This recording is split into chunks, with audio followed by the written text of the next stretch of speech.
We all want to live a good life, a life which is filled with love, peace, harmony, and happiness. And in fact, sometimes we also look for a life filled with success. However, is it possible to force and get any of these things, be it be peace, happiness, love, and success? Let's find out from verse 37 of Taoteching. Hi, welcome back to OneUs. Today is day 37 and we will be looking at verse 37 from Taoteching. As usual, let's observe a few seconds of silence.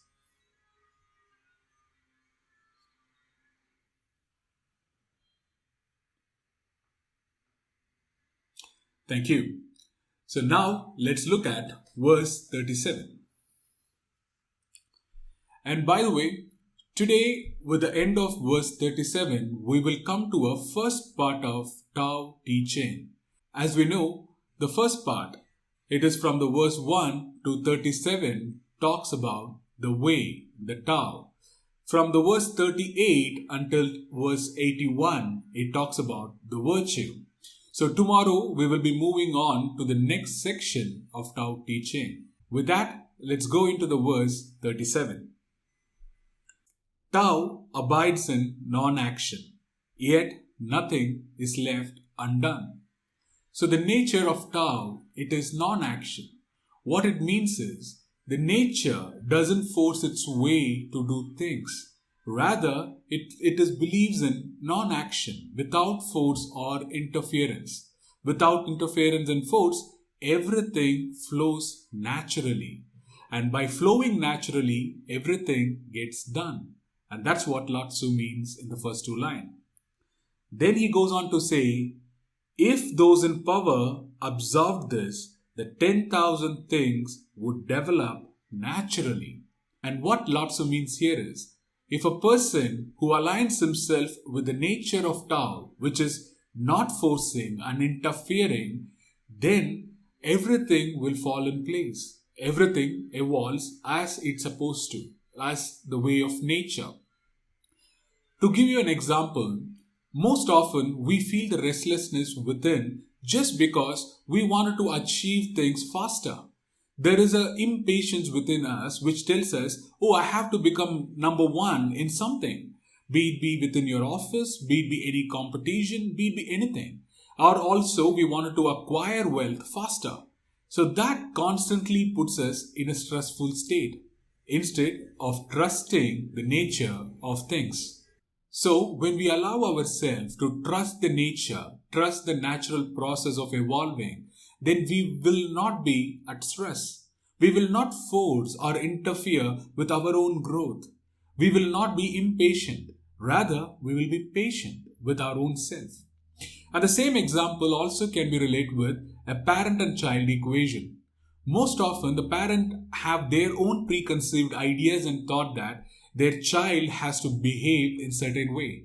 If the child is not behaving that way, then the parent get agitated. And then the parent want to force or interfere with the child's natural flow of life. And that way by saying, oh, you should not do this in this way. Instead, you should do it in this way. We constantly interfere with the nature of child. And we want to force our views and our thoughts into the child. This we can see in our day-to-day life.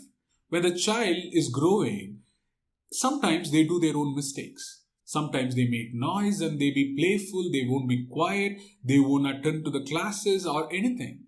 However, we get obsessed that, oh, my child should act in a certain way. We tell them how to do things. With force and interference, their natural state get disturbed. Instead of evolving and finding their own truth, they start from an unsettling place. That is why we should follow to allow the nature to evolve within them. Tell them it is okay. They will come back and learn how to be in peace with themselves and they allow their inner nature. And also, this you can see with few other things. I quickly want to point it out is, the way of nature is non-forcing or doing nothing. it takes its own time to heal.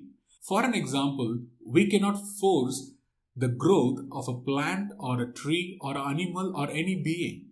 They all take their natural course of growth.